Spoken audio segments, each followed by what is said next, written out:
from chicken bones. Where is Becky? Okay. The best part, of course, is just to cut a little sauerkraut with paprika and olive oil. Beautiful salad. Oh, in the winter when it's cold, perfect. Today I'm gonna cook big pork chops with sauerkraut. I'll show you the result. I'm gonna bake it and then I'll make my soup. from chicken bones. And ready. Lots of pork chops with sauerkraut and my soup of the week. We're all set. Protein.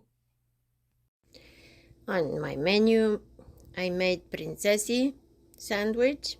This is bread with butter, minced meat, onions, herbs, a lot of herbs, black pepper. And here I'm starting Lucky's batch for the week because he's out of food. And ready.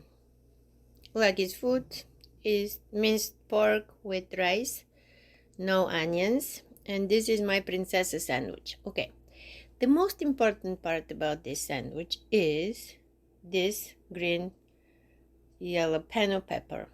Okay, this turns this sandwich into nervosno, which means neurotic, but this is the most tasty thing you can imagine. Bon appetit! On our menu, a sandwich with salami, tomato, feta, what else? Butter.